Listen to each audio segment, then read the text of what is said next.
Well, I went down, things changing for me. John vaguely remembered his arrest. He passed out in the back of the patrol car and then was roughly awakened by it when they arrived at the booking. He was handcuffed. Sometimes before he threw up on the side of the road and the cuffs remained on the night. He couldn't remember much of it. They took his picture and backed him up to the counter so they could take fingerprints. It would have been easier to do that without the cuffs. But he decided that he thought it was crazy, so he tried to be as calm and as happy as he could muster. He passed out. He passed out again in the holding cell. Was it the next day they moved him? He was sicker than a dog, but he had nothing in his stomach to throw up, so he would gag and have dry heaves. He was sticky with sweat. Off and on, someone would give him a drink of water, which would start the dry heaves again. They put him on a bus with several other men. There were a couple of guards. The new movement of the bus made him sick again, and he ended up lying on his side in the seat during the ride. Then they pulled him up on the walk him off the bus. Two of them had to help him walk. Another holding cell behind him, big iron jail bars in the door. He couldn't remember how long. It didn't matter now. They brought him onto a large hall lining the beds and gave him a bed where he could lie down. The cuffs finally came off, but they shackled his ankle to the bed. He didn't care. He collapsed on the bed and immediately passed out. He'd wakened in a dark, panicked. Someone was there to hurt him. He sat up drenched in sweat, but there was no one standing near him. Other men were snoring in the beds around him.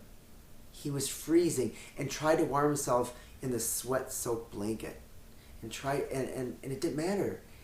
He lied back down and shivered until he passed out again. Hours went by. Someone shook him. "Breakfast." He turned over and buried his head on the pillow.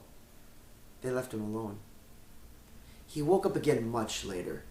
Men were moving around him. The guards were bringing the prisoners back into the big room. He sat on the side of the bed. A guard came over. "Water?" John asked. The guard unlocked the shackle of his ankle and pointed at the drinking fountain. John stumbled over, drank for a while, and then he started feeling nauseous again. The guard came over and took his arm and took him to the restroom where he could hang his head over the toilet and throw up again. The guard took his arm and took him back to bed. It was dark when he awakened again. The large room smelled of charred meat or flesh. He was covered with sweat. Something was horrible. He got up and went to the bed next to him. It was a burnt body, black and rotten. The man dissolved when he tried to touch him. All the beds surrounding him were the same. Rotten, burnt bodies. 20 of them. Why not him too? He screamed, but nothing came out. He ran and beat on the door to the guard's office. A guard just came and stood in the light. Nothing. He suddenly was ready to explode.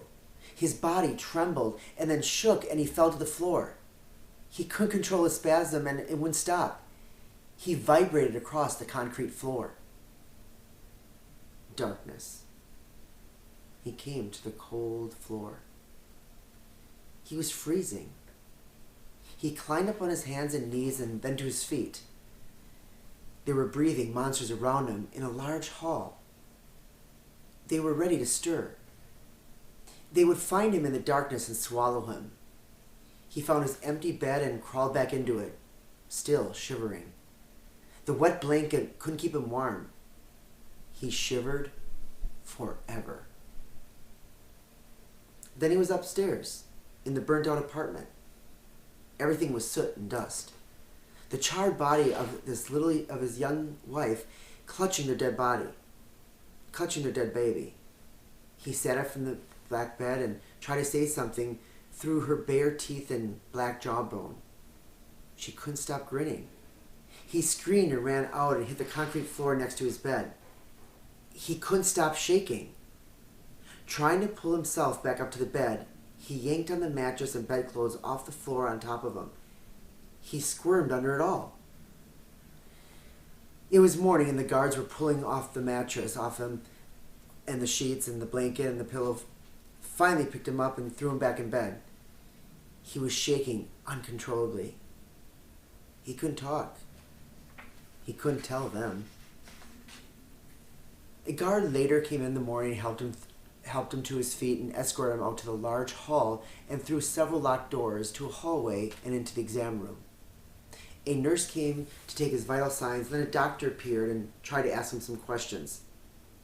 But he couldn't really make his mind on how to answer them. The doctor gave him a couple little pills with hearts on them and had taken him back to his bed. It was all he could do just to walk. Everything was swirling around him. He fell back into his bed and reached it and immediately passed out again. Someone brought him a bologna sandwich and a glass of water. It was the evening again. He managed to chew and swallow, but some of it made him gag. He sipped some water. That made him want to throw up again. He left it on the floor beside him. When he reached for it in the darkness, it was gone. With the new morning, he sat up on the edge of his bed and looked around. He felt shitty, nauseous, and dizzy. There was a restroom off to the large hall. Several of the other inmates were lined up there, waiting their turn.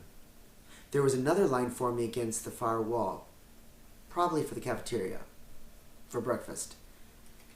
He slowly got up and went over to the drinking fountain and swallowed a little water. He doubted that he could stand in line and was afraid he'd get sick if he could eat at all. Going back to his bed, he laid down his head slightly up on his double-over pillow. Another inmate near him got up and came over to him and with something hidden in a towel. He showed it to John and got closer. It was a plastic bag with liquid in it and slices of orange and apple mixed in a mold soggy bread. The liquid was the color of urine. "Want some?" the guy asked. "What is that?" John asked. Just looking at it made his stomach churn. "Slammer head wine, bro." John shook his head. He wanted to gag, but didn't. He waved off the man. "Suit yourself, asshole. What you think your options are?" "I'm going home," John whispered. He wanted to cry, but turned to hide his face in the pillow. At noon, he felt like he might get up on the stand in line for lunch.